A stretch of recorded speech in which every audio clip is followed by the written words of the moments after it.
That is Nepean. That is the spirit of Nepean behind me right there. Thank you. Bonsoir tout le monde. Bonsoir. Oh, quel bonsoir. C'est un bon bonsoir. I have a question. Who's ready? Who's ready? Who's ready to stand up for Canada with me?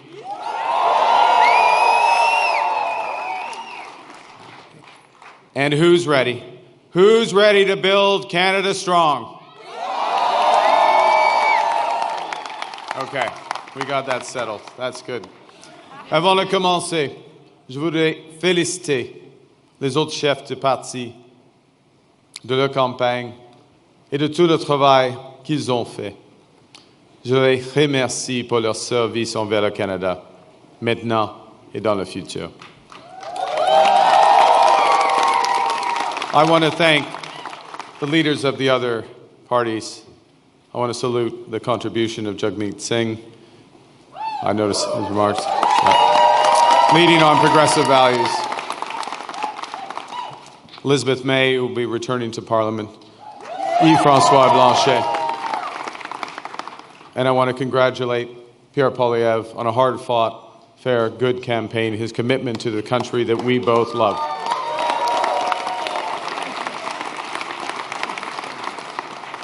They all have many, many more contributions to our land. Thank you, Diana. Thank you, Diana, for your work on this campaign. Thank you, Diana, for the commitment and compassion you bring to everything that you do. Tonight simply would not have been possible without you and without the support of our 4 children who inspire me to service every single day.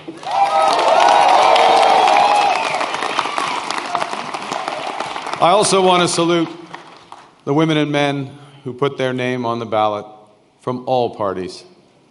Thank you for standing up to serve our country at this critical time.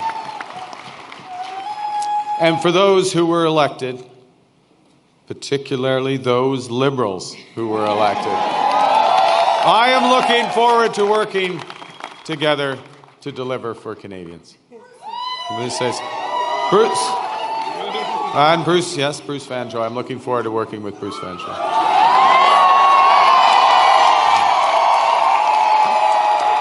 Fantastic. He will be a great MP. We're going to have fun tonight. Yes, we're going to have fun. Bien sûr, je tiens à remercier les milliers de bénévoles ici ce soir et à travers le pays, qui ont donné de leur temps pour cogner au port, pour faire des appels, pour échanger avec leurs voisins et les membres de leur communauté, pour nous donner un gouvernement fort. Ouais, c'est ça. You know, I chose to enter politics because I felt we needed big changes in this country. But big changes guided by strong Canadian values. Values that I learned at the dinner table from my parents, Bob and Verley, and from my siblings. I appreciate this more in retrospect from my siblings. My siblings, Brenda, Sean, and Brian. Values that I learned on the ice from my coaches. Values that have been reinforced as I've met with Canadians across this great country. And those include 3 values that I want to highlight this evening. Humility. It's Canada after all. Ambition. It's Canada after all. And unity. It's Canada.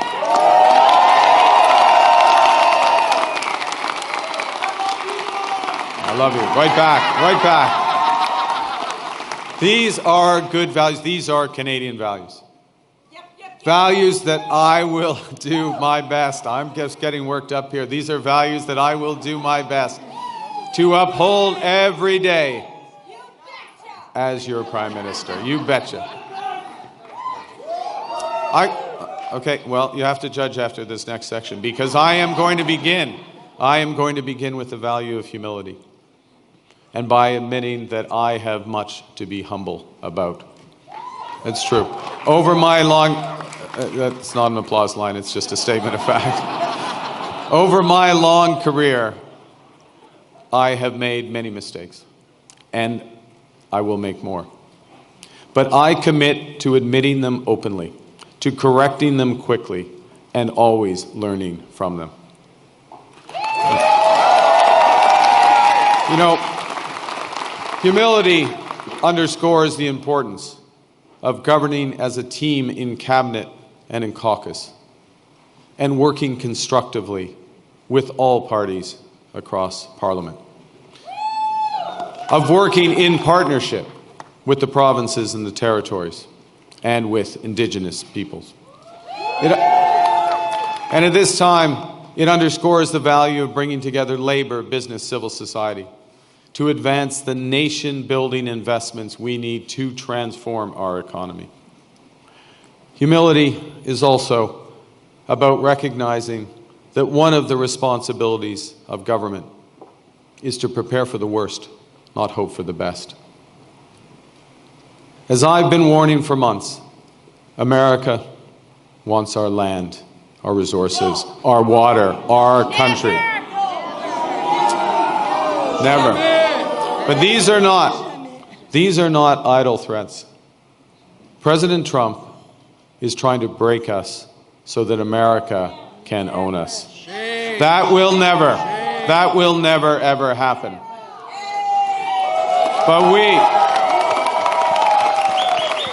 But we also must recognize the reality that our world has fundamentally changed. There is also, for me, as I stand before you this evening, humility in recognizing that, well, many have chosen to place your trust in me, trust in the Liberal Party. Millions of our fellow citizens preferred a different outcome. And my message to every Canadian is this: no matter where you live, no matter what language you speak, no matter how you voted, I will always do my best to represent everyone who calls Canada home.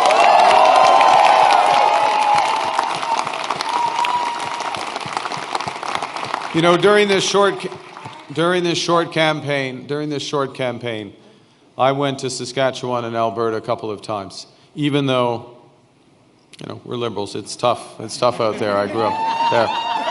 But I went because I intend to govern for all Canadians. And au cours de cette campagne, plusieurs Québécois et Québécoises m'ont ouvert leurs portes, m'ont accordé leur confiance. J'en suis profondément touché et je vous en remercie. La langue française. La langue française, la culture québécoise, elles sont au cœur de l'identité canadienne. Elles définissent le pays que j'aime tant. Et je vais les défendre sans relâche.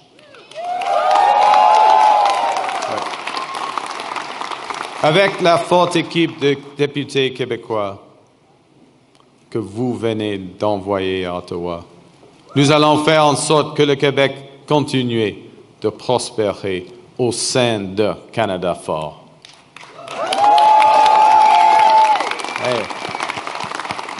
Et que vous soyez un travailleur des sables bitumineux à Fort Mac, une infirmière de Joliette ou un comptable de Toronto. Il y a plusieurs comptables à Toronto. Mon gouvernement va travailler pour vous tous. So, as we come here after this most consequential election, let's put an end to the division and anger of the past. We are all Canadian, and my government will work for and with everyone.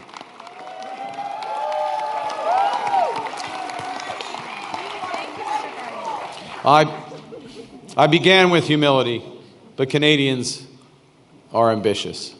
And now, more than ever, it is a time for ambition. It is a time to be bold, to meet this crisis with overwhelming positive force of a united Canada. Because We are going to build. Build, baby, build.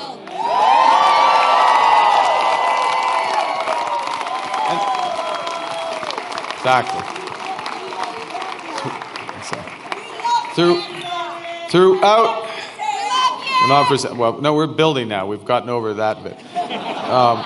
Throughout our history, there have been turning points. Throughout our history, there have been turning points when the world's fortunes were in the balance. That was the case at the start of the Second World War, just as it was at the end of the Cold War. And each time, Canada chose to step up, to assert ourselves as a free, sovereign, and ambitious nation, to lead the path of democracy and freedom, and, because we are Canadian, to do so with compassion and generosity. We are once again at one of those hinge moments of history. Our old relationship with the United States, a relationship based on steadily increasing integration, is over. The system of open global trade, anchored by the United States, a system that Canada has relied on since the Second World War, a system that, while not perfect, has helped deliver prosperity for a country for decades, is over. These are tragedies, but it's also our new reality. We are over the shock of the American betrayal, but we should never forget the lessons. But you're going to take us forward. We have to look out for ourselves. And above all, we have to take care of each other.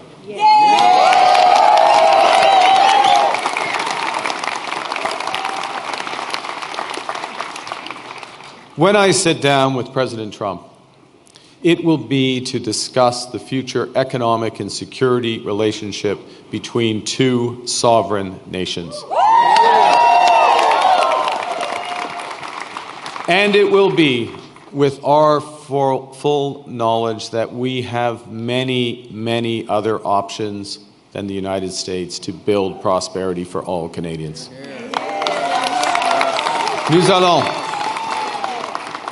Nous allons renforcer nos relations avec des partenaires fiables en Europe, en Asie et ailleurs. Et si les États-Unis ne veulent plus jouer un rôle de premier plan dans l'économie mondiale, le Canada le fera.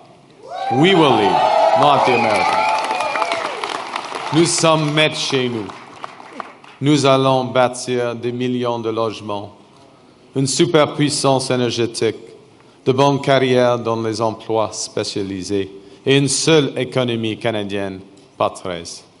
We will chart a new path forward because this is Canada and we decide what happens here.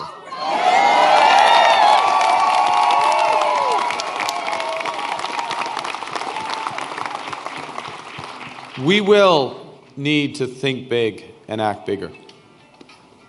Your phone's ringing. Sorry, just go. All right. Just hang on. It's okay? Yeah. That might be important. I don't know. We will need to do things previously thought impossible at speeds we haven't seen in generations. It's time to build twice as many homes every year with an entirely new housing industry using Canadian technology, Canadian skilled workers, Canadian lumber.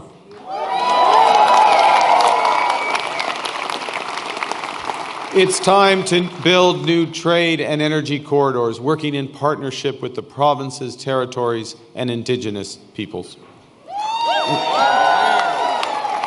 It's time to build hundreds of thousands of not just good jobs, but good careers in the skilled trades. It's time to build Canada into an energy superpower in both clean and conventional energy. And it's time to build an industrial strategy that makes Canada more competitive while fighting climate change.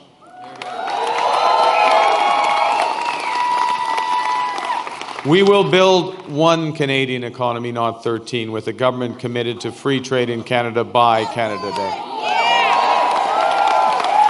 The point is that we can give ourselves far more than the Americans can ever take away. But even given that, I want to be clear. The coming days and months will be challenging, and they will call for some sacrifices. But we will share those sacrifices by supporting our workers and our businesses. Les défis devant nous sont intimidants, et c'est normal. Les grands changements, comme ceux que nous vivons, sont toujours inquiétants. Nous avons beaucoup de chemin à faire, mais j'ai confiance. J'ai confiance en vous. J'ai confiance au Canada. Because Canada is more than a nation. We are and we always will be a confederation, a sacred set of ideas and ideals built on practical foundations. That we know we're not always perfect, but we always strive to be good. We do things because they're right, not because they're easy. That we see kindness as a virtue, not as a weakness. Most importantly, we know that our strength lies in our resolve to work together as a country. It relies on our unity. You know, on the second day of this campaign, I went to Gander, where on 9/11, they welcomed thousands of passengers into their homes without question or hesitation. I sat down with two of the many heroes of the time, Diane Davis and Beulah Cooper. And during our conversation, they showed me a thank you card that they'd received from a young girl called Ellie, who wrote, "Your kindness motivates me to use my kindness." That touching phrase captures what Canadians instinctively know, that virtue is like a muscle that grows with its exercise. We become just by doing just acts, brave by doing brave acts. When we are kind, kindness grows. When we seek unity, unity grows. When we are Canadian, Canada grows.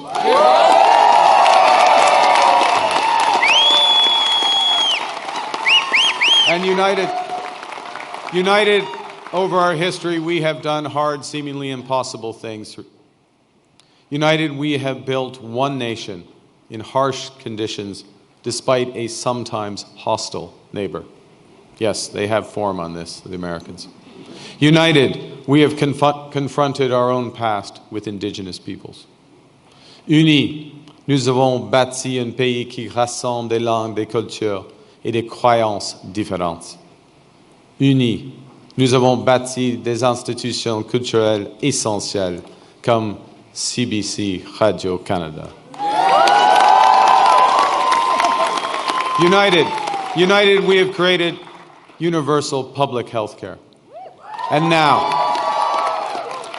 in the face of this crisis, united, we are buying Canadian. We are exploring everything this country has to offer. We are supporting our friends and neighbors in the crosshairs of President Trump through a crisis that we did not create. United, we will win this trade war and build the strongest economy in the G7, an economy that works for everyone.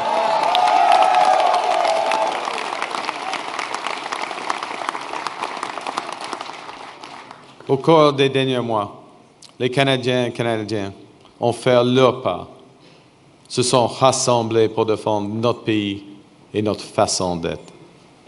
Je promets que, lorsque nous sommes menacés, nous allons nous battre. We will fight back with everything we have to get the best deal for Canada. We will protect our workers and businesses, and above all, we will build an independent future for our great country. A future that makes the greatest country on the earth even better. Together, we will build a Canada worthy of our values. We will build Canada strong, Canada free, Canada forever. Vive le Canada. Thank you very much. Merci beaucoup.